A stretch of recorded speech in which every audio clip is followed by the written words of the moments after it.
मुफ्ती साहब, पहला सवाल आपका, 16 मिनट हैं, हम दोनों लोगों के सवाल लेंगे। जी जी, बहुत शुक्रिया। आपकी जो अभी बात हुई बहुत अहम थी, मैं इसको चाहूँगा कि आगे डिस्कस करूँ, लेकिन चूँकि अभी ये वो सेगमेंट है क्रॉस एग्जामिनेशन, तो सबसे पहला सवाल आपसे ये है कि जो मैं इतनी देर से कॉन्टिंजेंसी आर्ग्यूमेंट आपको बता रहा था, ये अकल से ही बता रहा था हजरत, आप ये बताएं कि आप इन्फिनिट रिग्रेस ऑफ कॉजेस को पॉसिबल मानते हैं या नेसेसरी बीइंग के एग्जिस्टेंस को सही समझते हैं, क्योंकि दो ही ऑप्शन हो सकता है, आप ये बताएं। देखिए, आपको मैं ईमानदारी से बात करूं, एक तो मैं कॉन्टिजेंसी वर्ड ठीक से समझता हूँ, और इस वक्त भी जो आपने अंग्रेजी के अल्फाज इस्तेमाल किए वो ज़रा थोड़े से मुझे डिफ़िकल्ट और कॉम्प्लिकेटेड लगे, तो आप ज़रा सिंपल ज़बान में सवाल कर सकते हैं। बिल्कुल कर सकता हूँ जी। यूनिवर्स की हर चीज कॉन्टिंजेंट होने का मतलब यह है कि वो अपने एग्जिस्टेंस में किसी के ऊपर डिपेंडेंट है। जो भी चीज डिपेंडेंट होगी वो चीज इंडिपेंडेंट नहीं हो सकती, तो उसका कोई ना कोई कॉज होगा। तो अब आप क्या समझते हैं कि ये इन्फिनिट रिग्रेस है, यानी कॉज पर कॉज, कॉज पर कॉज, कॉज पर कॉज, और कभी कोई यानी ये एंडलेसली चलता रहा? क्योंकि अगर ऐसा होगा तो हम तो एग्जिस्टेंस में आते ही नहीं, लॉजिकली ये मुत्तफक अलैह चीज है, मुत्तफक अलैह अग्रीड अपॉन। इस पे हमने एग्री किया था कि मुश्किल शब्द आएगा तो अर्थ बताना पड़ेगा। तो इन्फिनिट रिग्रेस तो पॉसिबल नहीं है, तो कहीं ना कहीं आपको रुकना पड़ेगा ऐसे नेसेसरी बीइंग पर। नहीं, कोई जरूरत नहीं रुकने की। किसने कहा आप रुकना पड़ेगा? आप रुकते हैं खुदा पे, आप नहीं रुकते। आप कहते हैं वो हमेशा से, जब उस वक्त से जब वक्त नहीं था। आप कहाँ रुकते हैं कि अब हुआ था वो? आप नहीं कहते। हम क्यों नहीं मान सकते कि यूनिवर्स जो है और बल्कि मल्टीवर्सेस जो है वो हमेशा से हैं, वो बनती है, बिगड़ती है।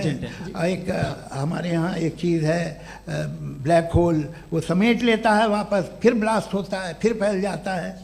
और इसमें हमारी तो खैर कोई औकात ही नहीं है इंसान की। एक छोटे से ज़र्रे पे हम 50-60 साल की उम्र रखते हैं, जो करोड़ों अरबों साल की कायनात है उसमें, और पैदा भी नहायत ही बेहुदा वजह से हुए थे। तो इसमें ये सोचना कि इसकी वजूहात और ये क्यों है, ये डिपेंडेंट है, ये हम देख रहे हैं, क्या मालूम। आप सोचिए कि ये जो फैल रही है कायनात, ये कहाँ फैल रही है, ये कहाँ जा रही है, और ये फैल क्यों रही है? अरे बना ली थी तुमने, रुको भैया, हाँ काफ़ी है। ये फैल क्यों रही है? ये और कौन सी कायनात जिसे मैं दूरबीन से देखता हूँ तो 2 बिलियन लाइट ईयर पे है, उससे मेरा कोई वास्ता ही नहीं है।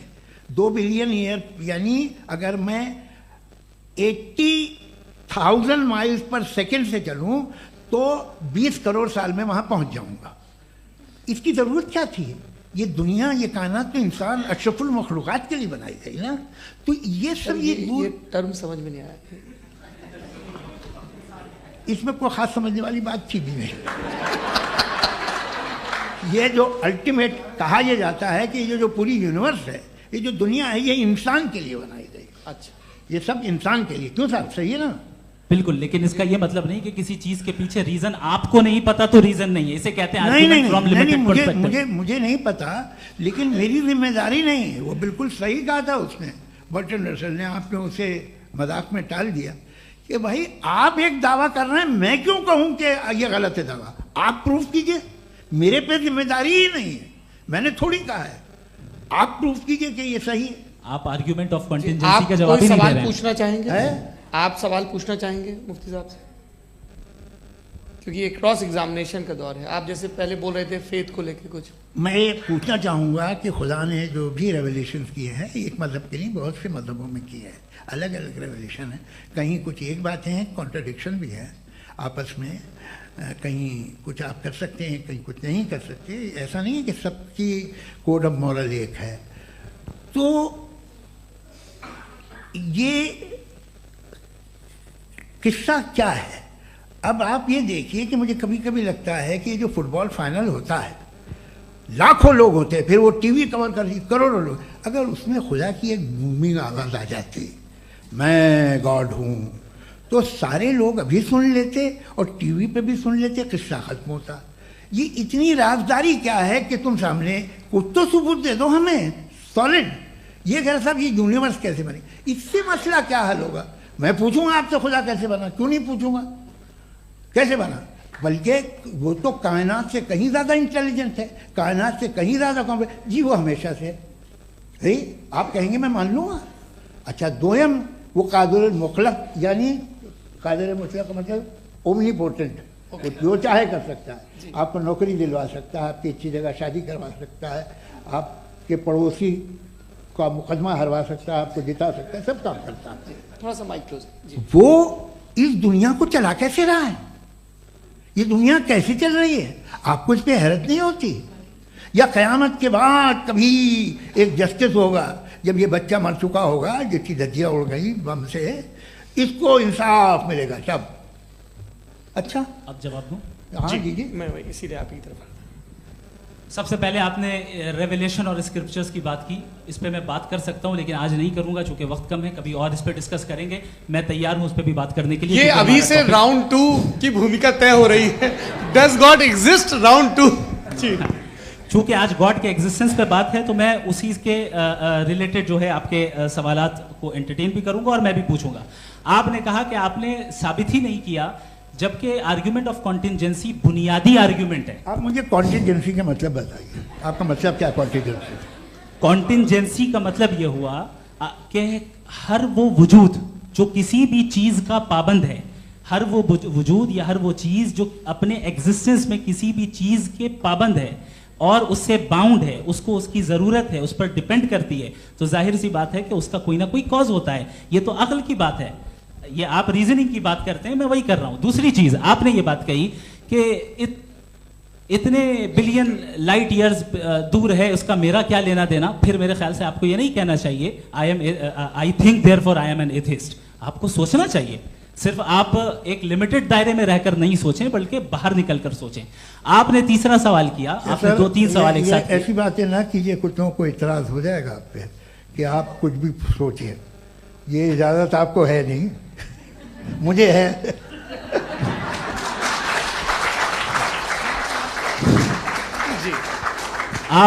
आपने प्रॉब्लम ऑफ इविल के ताल्लुक से सवाल किया और बार बार आप एक लफ्ज रिपीट कर रहे हैं कि ओमनीपोटेंट गॉड है, ऑल पावरफुल गॉड है। यही तो दरअसल समझना है कि गॉड का कॉन्सेप्ट क्या है। प्रॉब्लम ऑफ इविल जो है, प्रॉब्लम ऑफ इविल दर हकीकत 2 असम्पशंस पर कायम है। अगर आप इन 2 असम्पशंस को समझ जाएं तो ये प्रॉब्लम नहीं रहेगी, आर्ग्यूमेंट आपको समझ में आ जाएगी कि ये कोलैप्स कर जाता है। पॉइंट नंबर 1, यानी जो आपका सबसे पहला फॉल्स असम्पशन है कि गॉड मर्सीफुल है, ओमनीपोटेंट है, दुनिया में जुल्म हो रहा है। लेकिन आपको यह समझना चाहिए कि हमारे वर्ल्ड व्यू के मुताबिक गॉड सिर्फ ओमनीपोटेंट और सिर्फ मर्सीफुल नहीं है, बल्कि वो ऑल वाइज भी है और वो ऑल नोइंग भी है। उसके हर काम के पीछे हिकमत और विजडम है। ये कोई जरूरी नहीं है कि वो हिकमत और विजडम आपको समझ में आए या मुझे समझ में आए। अगर आप जो समझ रहे हैं उसके मुताबिक आप फैसला कर रहे हैं, ये लिमिटेड पर्सपेक्टिव से आर्ग्यूमेंट है। और इस चीज को हम अपनी दुनिया में, अपने लाइफ में, डेली लाइफ में इस प्रिंसिपल को एक्सेप्ट करते हैं। हम जब किसी डॉक्टर के पास जाते हैं, डॉक्टर के पास जाकर वो अगर उसने हमें कोई दवाई दी है तो हम ये तो नहीं कहते कि जब तक आपके पास जितना नॉलेज और जितना विजडम नहीं है, आपने क्यों ये दवाई दी है, तब तक हम इस चीज को एक्सेप्ट नहीं करेंगे। नहीं कहते, हम उसकी अथॉरिटी को तस्लीम करते हैं। क्यों? क्योंकि उसकी हम जानते हैं कि वो नॉलेजेबल है, वो विजडम वाला है, हमसे ज्यादा नॉलेज और हमसे ज्यादा विजडम है। बताएं सर। नहीं, डॉक्टर में और खुदा में बड़ा डिफरेंस है।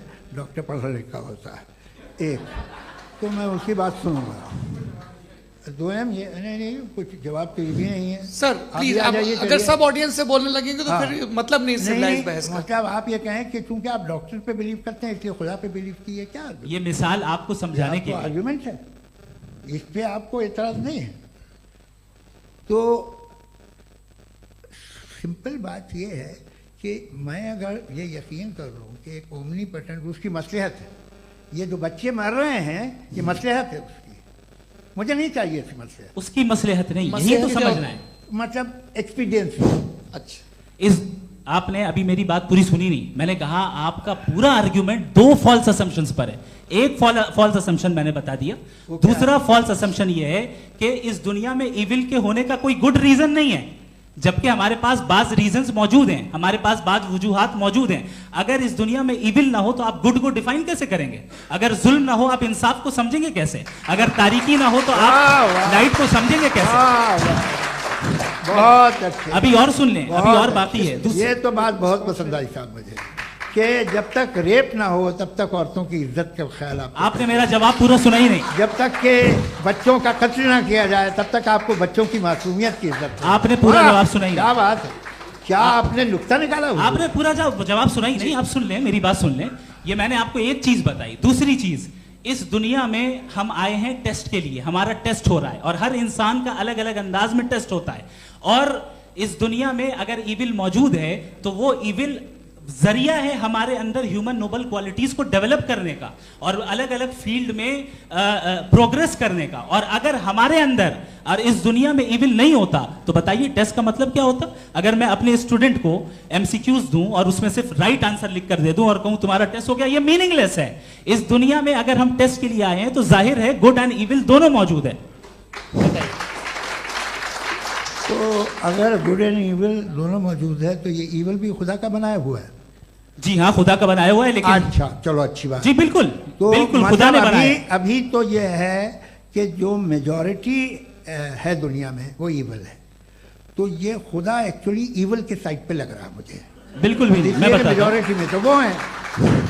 क्या बात कर रहे हैं भाई आप? मैं बहुत कोई भी जो मुंसिफ होगा, चाहे आपका अपना घर हो जिसके आप सबसे बड़े हैं, चाहे आपकी ऑर्गेनाइजेशन हो जो आप चलाते हैं, वहां पर आप इविल रखेंगे साबित करने को कि बाकी लोग शरीफ हैं? मेरी बात सुनिए। क्या ये आर्ग्यूमेंट ही गलत है? अगर कि जब तक के कोई इविल नहीं होगा तब तक के शरीफ आदमी शरीफ नहीं लगेगा। अगर एग्जामिनर गलत ऑप्शन दे रहा है तो एग्जामिनर इविल नहीं हो गया। जो गलत ऑप्शन को सेलेक्ट कर रहा है वो फेल होगा। क्रिएटर ने इविल को बनाया है लेकिन वो इविल नहीं है। अच्छा सुनिए मेरी बात, एक- लेट मी कंप्लीट सर। जी जी। क्रिएटर ने इविल को बनाया है टेस्ट के लिए, वो इविल नहीं है। इविल वो होगा जो उसे इख्तियार करेगा। छुरी को बनाने वाला गलत नहीं होता है, छुरी का गलत इस्तेमाल करने वाला गलत होता है।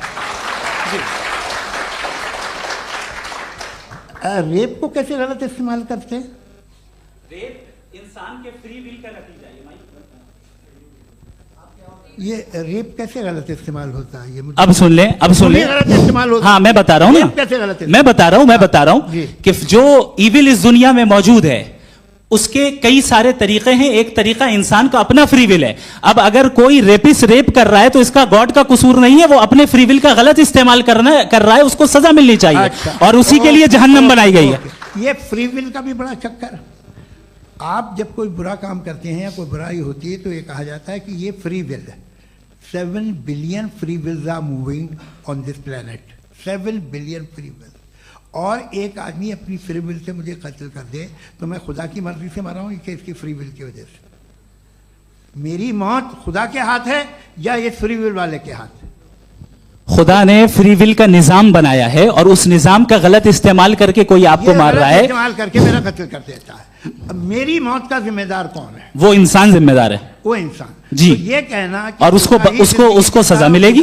तो अब आप आगे चलिए कि ये तय करना कि अल्लाह ही या अल्लाह ने खुदा ही जिंदगी देता है, खुदा ही मौत देता है, ये गलत है। बिल्कुल गलत नहीं है। हाँ, नहीं, निजाम उसी ने बनाया फ्री विल का। निजाम मौत और हयात का उसी ने बनाया। You are contradicting yourself. अभी आपने कहा कि एक आदमी ने फ्री विल से आपको मार दिया, इसमें उसे फ्री विल दी गई थी, उसने गलत इस्तेमाल किया। 7 billion free wills are moving on this planet और आप चाह रहे हैं कि मैं सिर्फ खुदा का ध्यान करूं। ये 7 बिलियन फ्री विल्स को मुझे लुक आफ्टर करना पड़ेगा कि नहीं? ये तो तबाहियां कर रही हैं और तबाहियां ज्यादा हो रही हैं। बिल्कुल। तो अगर आप बताएं अगर खुदा नहीं है फॉर एग्जाम्पल, हाँ। तो आप इविल को कैसे डिसाइड करेंगे? यानी how can you define evil objectively without God? देखिए, दुनिया में 2 तरह के जानवर हैं। एक जो अकेले रहते हैं जंगल में और एक जो ग्रुप्स में रहते हैं। ग्रुप में जो भी रहेगा, चाहे वो आपका फाउंडेशन हो, चाहे कोई क्लब हो, चाहे कोई पॉलिटिकल पार्टी हो, चाहे कोई यूनिट हो, उसमें आपको इंटरैक्ट करने के रूल बनाने पड़ेंगे। यानी लोग तय करेंगे। लोग तय करेंगे। अगर लोगों ने यह तय किया कि किसी का रेप करना सही है, आप जस्टिफाई करेंगे? नहीं, आपका फाउंडेशन तो ये हो गया ना कि लोग ही विल डिसाइड करेंगे। नहीं, अरे दुनिया में ऐसे ग्रुप्स हैं जो रेप को जायज़ मानते हैं सर्टन हालात में। मैं डिटेल में नहीं जानूंगा, आप भी जानते हैं। ये जो आईसिस वाले थे जिन्होंने क्या किया था, तो उन्होंने क्या किया उसका खुदा से कोई ताल्लुक नहीं है सर। मैंने सिंपल सवाल किया कि इविल को आप डिफाइन करते कैसे हैं? आइए वापस आइए जी। आप साथ में तभी रह सकते हैं जब कुछ आप ऐसे उसूल डेवलप करें जिसमें हर एक का बेसिक तहफ़्फ़ुज़, हर एक का बेसिक राइट हो और हर एक को कोई आराम मिले। यही तरीक़ा है किसी भी ऑर्गेनाइजेशन जिसमें एक से ज़्यादा लोग हैं और वो ऐसे चलती है ज़िंदगी। उसमें अगर आप गड़बड़ करेंगे तो तबाही होगी, नुकसान होगा, बर्बादियाँ आएंगी। और अगर उसमें आप घर ले लीजिए ना, एक हस्बैंड है, एक वाइफ है, बच्चे हैं, वालदा भी हैं, 2 बहनें भी हैं, एक भाई भी है। अब इसमें कोई निज़ाम आपको चाहिए साथ में रहने का, और एक दूसरे पे भरोसा रहे, एक दूसरे के बहीख्वाह हों, एक दूसरे की मदद करें, ऐसी जिंदगी। सर आपकी बात आ गई, आप ये कह रहे हैं कि लोग डिसाइड करेंगे क्या सही है क्या गलत है, यही है? मेजॉरिटी डिसाइड करेगी क्या सही है क्या गलत है? अरे भाई बिल्कुल। मेजॉरिटी अगर ये कहे कि नाजी जर्मनी के साथ जिस तरह मेजॉरिटी थी कि जेनोसाइड करना सही है, आप जस्टिफाई करेंगे? उस वक्त आपका ये सवाल सिर्फ है, उसके बाद क्लोजिंग। हाँ, उस वक्त प्लेनेट पे जो लोग थे, उनमें कितने लोग हिटलर को सही समझते? अच्छा, प्लेनेट की मेजॉरिटी तय करेगी, सोसाइटी की नहीं। प्लेनेट की मेजॉरिटी गॉड के एग्जिस्टेंस को सही मानती है, आप क्यों नहीं मानते? ये हेलो हेलो हेलो ये क्रॉस क्वेश्चन का राउंड यहाँ पर समाप्त होता है। और ये बड़ा अच्छा है कि इस तरह से फ्रेगमेंट कर दिया गया है ताकि जो मरकरी ऊपर जा रहा है नीचे जवाब दे दूं। जी, प्लेनेट की ज़्यादातर मेजॉरिटी कुछ दूसरे मजहबों के खुदा को मानती है। आप उन्हें क्यों नहीं, आप तो मेजॉरिटी की बात कर रहे अच्छा, हैं। ये क्लोजिंग आप ये कह रहे हैं इविल और गुड को डिसाइड मेजॉरिटी करेगी, मेजॉरिटी जो कर दे वो सही हो जाएगा। क्लोजिंग इसको जैसा आप ही लोगों ने तय किया है उसी फॉर्मेट को फॉलो कर लेते हैं। हाँ भाई, मैंने तो भले लोगों पे एतबार किया और तब मॉडरेशन तय किया। जी, आपके पास 5 मिनट का वक्त है, क्लोजिंग आर्ग्यूमेंट है, उसके बाद हम ऑडियंस से क्वेश्चन आंसर लेंगे जावेद साहब की क्लोजिंग आर्ग्यूमेंट के बाद। ओके, बहुत शुक्रिया जी।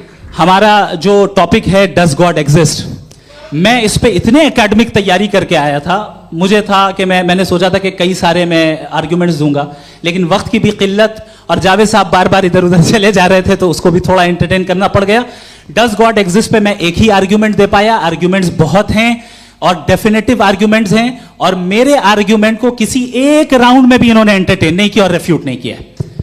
एक राउंड में भी नहीं, एक राउंड में भी नहीं, और ना ही अभी आपका क्लोजिंग आर्ग्यूमेंट आएगा, नहीं, वो बता देना। Argument of contingency. सर अरे मैं आपसे कई बार कह चुका हूं कंटीजेंसी का मतलब अब मैं कैसे समझाऊं आपको? आपस में हाँ, आप और कितने आसानी से समझाऊं मैं, मुझे तो नहीं समझ में आ रहा है। आप अपनी आर्ग्यूमेंट ऑफ कंटीजेंसी उर्दू में बोल सकते हैं। हाँ, आप अपनी बात पूरी कर ले जी, आखिरी 4 मिनट। दूसरी चीज, just a minute please ma'am, can I talk? दूसरी चीज ये है कि आपने एक तो इसका जवाब नहीं दिया, दूसरा आपने गॉड के ना होने पर कोई डेफिनेटिव आर्ग्यूमेंट नहीं दिया, सिर्फ मजहब पे बात कर रहे हैं आप। मजहब तो आज हमारा टॉपिक ही नहीं था। आज तो हमारा टॉपिक हो, आप मजहब से ले लेकर आईएस तक चले गए। भाई हमारा क्या ताल्लुक है उससे? We condemn them. और उसका गॉड से क्या ताल्लुक है? अगर कोई गलत काम कर रहा है, किसी ने किसी को कत्ल किया, किसी ने किसी का रेप किया, उसको सजा मिलनी चाहिए। और आपके पास कोई भी rational strong foundation of morality नहीं है। आपने कहा कि मेजॉरिटी तय करेगी सोसाइटी की, वो सही होगा। मैंने कहा हिटलर